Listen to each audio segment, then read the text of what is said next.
All right, down here at the property, got the Jeep behind me, walking back the driveway, had to come down and pick up a few things quick. But I want to talk quickly about what I believe is the very dark future for America. And I'm just going to come right out and tell you right up front, I think that this is going to become a huge mining and resource extraction nation in the future.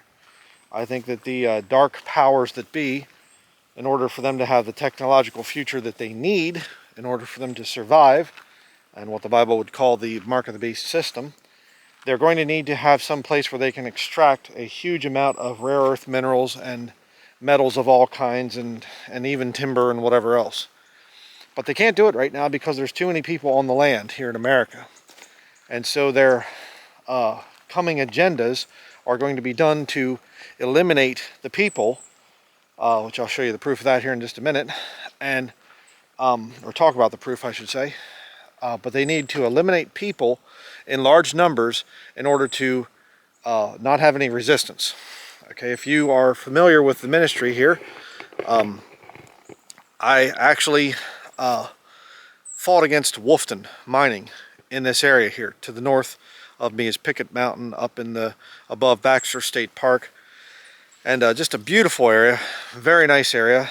And they wanted to mine here. This company, which they've actually been accused of human rights violations in Burkina Faso as ore zone over there, and now they just came here. They're a Canadian company, and now they're calling themselves Wolfden, and thankfully it was shot down and the whole thing was defeated. They did not get permission to mine, but I imagine it's only a matter of time before that land is sold off to some other big, metal mining company, Altius, or I forget what there's actually a Chinese-owned one. And but why would China be buying all of this farmland and everything else? Why? Bill Gates, why is he buying lots of farmland here in America? Unless there's a future purpose for them to exploit this country for their purposes. And I think that's exactly what's going on. And but this whole thing came back into my mind because my son and I, he was asking me about this place in Pennsylvania. I don't know if many of you might have heard of this. It's called Centralia. And Centralia was a small town, and it's near Ashland, the town of Ashland, PA. And that town, there was a whole big thing that happened back many years ago. I think it was in the 1960s or something like that. And they actually had a coal fire. There was coal mining going on in the area, and there were big coal mines, anthracite coal mines underneath the town of Centralia. And the town was burning trash and things, which in the 1960s was legal, I guess. And one of these trash fires got away from them, and it lit these coal mines on fire, and they had to evacuate the town, and they had to force people to leave. And but there's a lot more to the story than that. I was in Centralia a number of times. We went to the little mining museum thing there in Ashland, PA, which is kind of weird because we have Ashland, Maine, right to the north of where we're at right now. And but I've been there. I've been to Centralia. I've walked on the streets and things as a boy back in the 1980s, and so it was still, a good number of people living there back then. But watching this documentary on YouTube, a lot more truth came out that I was not aware of. And they were showing that the government came in and they basically, go back farther, when the whole fire thing got started, local people were saying we could put this out fairly easily, we can do it, and no. And then there's some company came along and said, we'll do it, we'll contract to put this fire out. And again, they fooled around the politicians until the fire could not be put out. And then it was, okay, we need to start getting people out of here, and we'll give you money for your home. But then they were showing people that their tax assessed value was, $36,000 or something, we'll say in the 1970s. And the government was offering them like $11,000. like a third of what the tax assessed value was. And they were saying, you know, if we don't take the money, then they say we'll never get another offer from the government. So we have to take the money. There isn't anything we can do. Very curious. And then people still fought it, and they said, no, we're not leaving. And the government basically said, okay, you can stay until you die, but then you can't give your house to somebody else. And it was weird because the town still existed somewhat when I was there as a boy. But this documentary, I think it was done in 2022 or something. And it's all just, you know, looks like this. I mean, it's just, you know, you can kind of see here behind me that that's our trail there that I made. But it just kind of looks like that. Like where the streets would have been in this town. And it's all just trees growing up now. But they brought up a point in this documentary, which I thought, that's very telling. The point was that they said that there are some studies that have been done where they found something like $2 trillion worth. It was either anthracite coal or some other metals or something that are there underneath the town.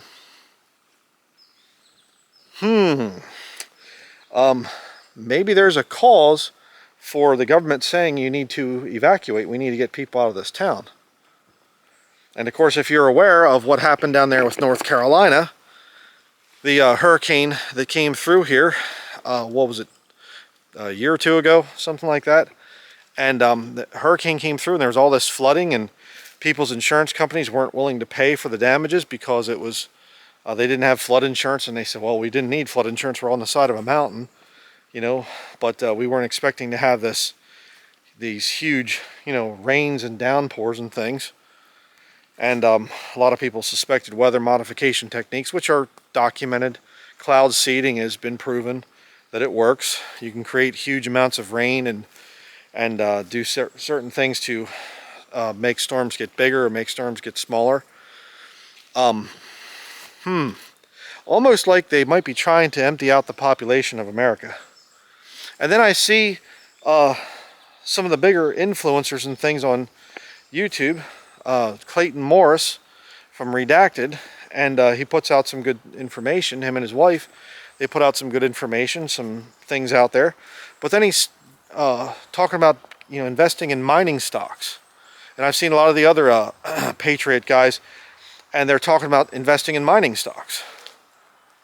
Well, you know, mining is, there's some major issues there. And I'm all for precious metals, certainly. But the point is, with precious metals, because people said, oh, you're a hypocrite, Denlinger, because you're for precious metals, but you're against mining. Well, if there's a certain limited amount of precious metals, then the value of precious metals goes up. But if you're constantly mining it, then they can keep the prices suppressed. All right, so that's my stand on that. And there are different ways that you can extract gold and whatever without all the toxic stuff, but then there's not much money in it, and that's another issue.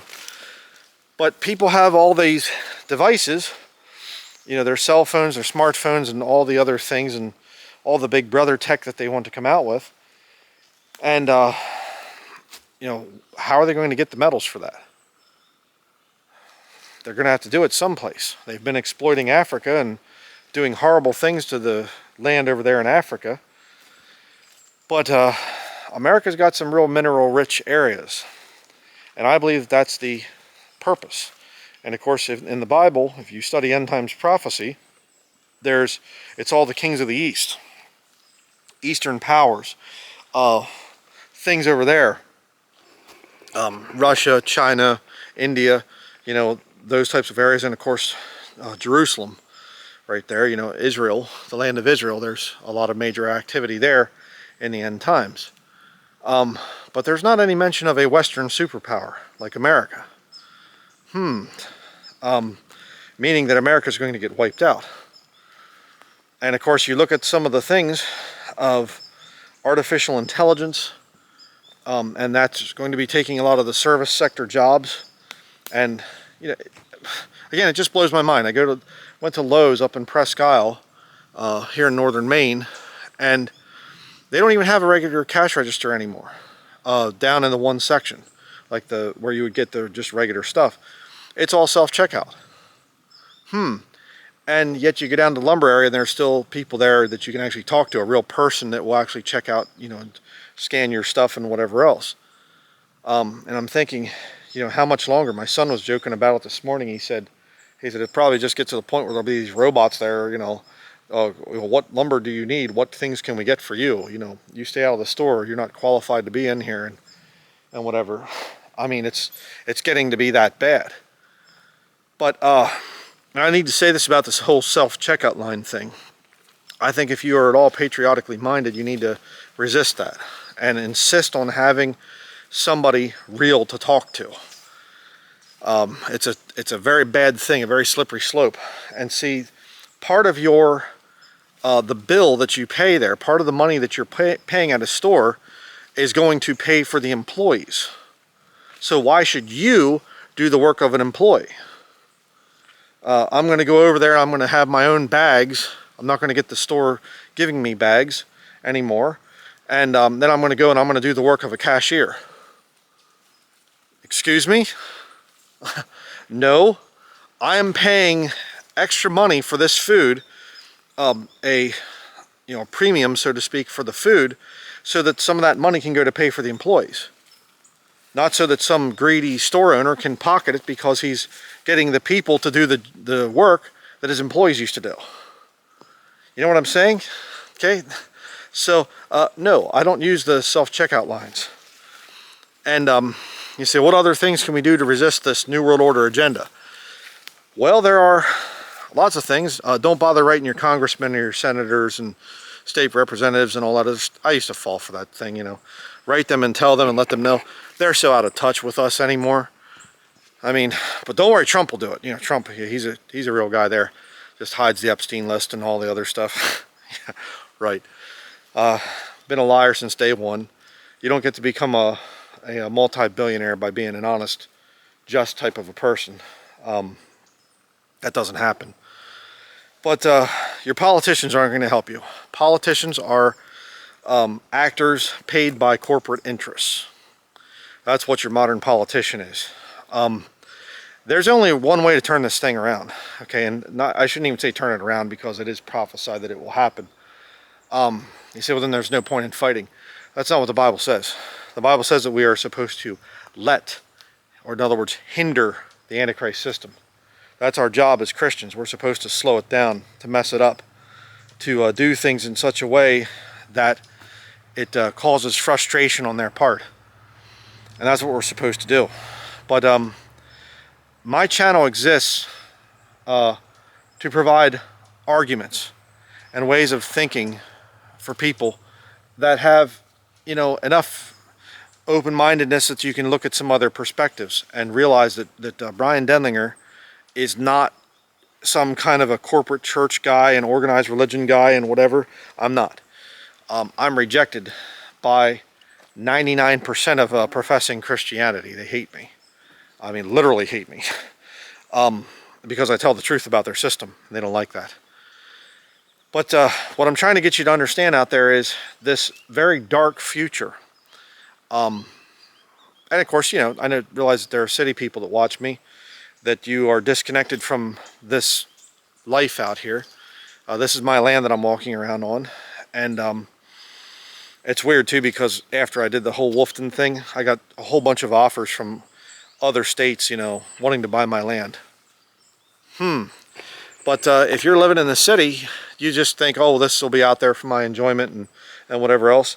The slave future that they have planned for you, especially if you're in the city, you'll be bussed out to a place like this where you could possibly take a little hike and whatever, and you'll just be, oh, don't look over that way. No, there's nothing over that way. That road going back in there that you see the big trucks coming out with the, loads of stone and things in them. Hey, don't worry about that. You say, wasn't there a mountain over there before? I remember seeing a mountain. No mountain ever existed. We'll just change Google AI stuff to pretend that Pickett Mountain didn't exist, and then Mount Chase, and then Mount Katahdin, and then all these different mountains. No, they never existed. It's, Xi Jinping Mining Company or something, or Ping Gates Mining Company or something. And Trump, probably get in there too. And just, had another thing come to my mind. I think it was Antietam or something like this, one of the historic Gettysburg, or one of the historic Civil War battlefields, and they want to build a data mining center there. You know, oh, okay, just, yeah, historic battlefield and whatever, and we're just going to go and build a data mining center there. But see, that's what they want. That's the dark future of America. That's why I believe America is not mentioned in Bible prophecy. Because this nation is going to fall, and it's going to fall very hard. And when it does, all the big mining companies and all the other companies are just going to come in and buy up everything for pennies on the dollar, and just send in the trucks, man. Just send in there, and we'll just, get all the metals we need from America, because so many of these people are dead now and whatever. And it's ironic too, because the Bible actually says, I think it's in Revelation 10, chapter 10, that the Lord remembers those that have destroyed the earth, and he says, that thou shouldest destroy them which destroy the earth. So destruction of the earth is something that is going to be happening in abundance. And let me just say this about the timber industry, which I used to work in a little bit. Right here on the ground, you can see that right down there is an old rotted stump. Okay, that was cut down probably in 2014, before we owned this property. That was when it was logged, 2014, and it's pretty much just rotted and going back into the soil there. Over here, on the other hand, you can see over there, like right there, that one actually was my son. He cut that tree down. We were doing firewood, and cut it down, and then I flush cut it. And there's one behind it, and there's a couple other trees back in through here that we felled to make this trail going back through. And you can see the forest looks absolutely fine, looks really nice. We prune our trees here and everything, get the dead branches off down lower so that the trees are healthier. You can log, and here's the point, and the trees come back. That's not destroying the earth. Now, there are some logging practices where you have, some forms of clear cutting, cut and run logging, as some people nickname it, where they fell a whole bunch of trees and they do a terrible job, and they're skidding logs across, grades going down, slopes going down, and they cause erosion. Once the soil is eroded, you can't grow plants out of it and things. It takes a long time to get good soil. So there's all kinds of restrictions on, logging on sloped ground, and there should be. So this isn't what the Bible's talking about when it's talking about destroying the earth. All right, but how do you destroy the earth? Mining. Mining is what destroys the earth. You start blowing up mountains and destroying the mountains and grinding up things, and you have these big pools of water or whatever else, where the slurry and things that they put in there from their mining waste. I remember we went to one of these meetings against Wolfton, and Wolfton, for a little while, they couldn't get permission from the Land Use Planning Commission to make their slurry pond thing near Pickett Mountain, north of us. And so they wanted to put their slurry pit, I think, down in Washington County or something, down near the ocean. And I remember this woman from the town, thing down there, and she said, Wolfton wants to use us as their toilet. I thought, oh, well said. They want to mine up here, and then they use chemicals to separate the metals from the just regular rock and whatever granite, whatever other types of rock are there. And then those chemicals, they have to do something with them. Oh, what do we do with this? Oh, we'll just make this rubber lined pool thing, and then we'll just put the chemicals there. Not like that would affect the wildlife or anything. Some poor bird, goes over and, lands in it or something, or a deer goes and tries to get a drink, not knowing what this slurry stuff is all about. And it's acceptable losses so that you can have your smartphone and get good connectivity in the city. See, city people don't understand this. I see these just stop oil people, and they're out there, we have to stop oil. Oil is going to destroy our future. No, actually, oil has its problems. Don't get me wrong, the big petrochemical industry, but that's not the real danger. The real danger is all this electronic stuff. And that's what the Bible warns about. That's the whole thing.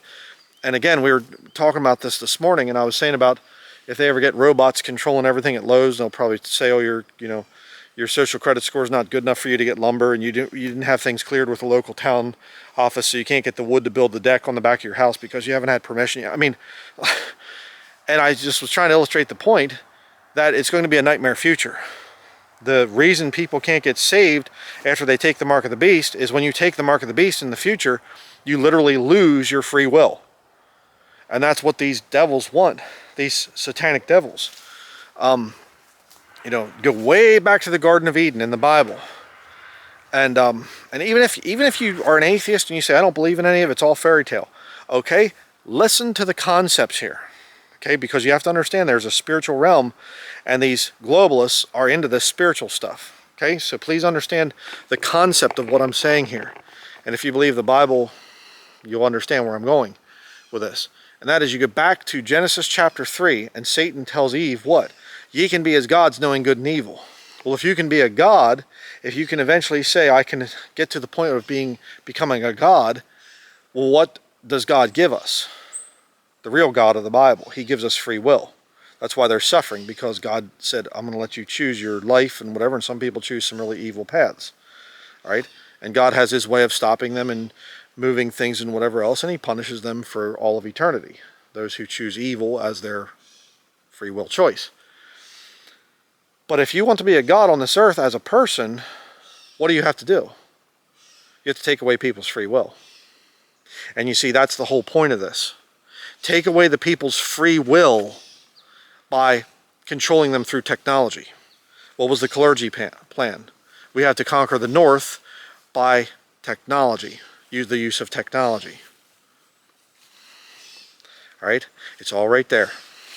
If you believe that everything happened in the first century, all the book of Revelation, it's already been completed, you have been deceived on a very big level. Okay? Very big level. No, everything didn't happen in the first century.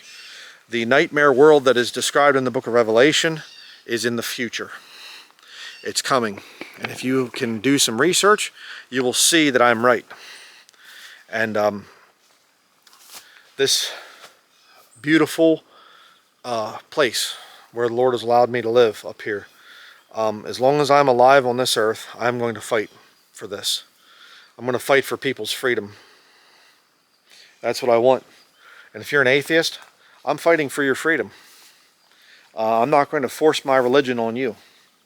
You might have to be annoyed by my bumper stickers or my signs on my office or whatever else, and okay, live and let live, you know, what other things you want to say there. But I'm not going to come and force you and put you to death if you don't believe what I believe or something else. Not at all. And I'm trying to fight against the religious fanatics that want to do that to you. All right? We have to resist this mining agenda. And you have to do things to survive. And ultimately, the only way to really fight these devils back is spiritually. That's why I preach what I preach. I don't want you going and being part of some dead plastic organized religion of coffee shops and nice things and pretty music and whatever else. That's not going to help you. That's not going to help the situation in this country. What you need is you need to have a personal relationship with Jesus Christ. And God will reveal these things to you. And you'll say, that makes sense. In North Carolina, they're getting people off the land. Okay. We can no longer inhabit this area. Hey, these wild areas here, you know, we need to start mining in our backyards. Let's invest in mining companies. Mining is where it's at. Mining, mining, mining. Yeah, also known as destroying the earth. If it's wrong to do it in Africa, and it is, then it's not right to do it here. Well, we have to do this, though, for our future. They're sick monsters. So, just wanted to put this out there.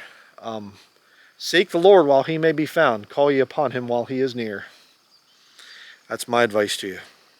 Thank you very much for watching.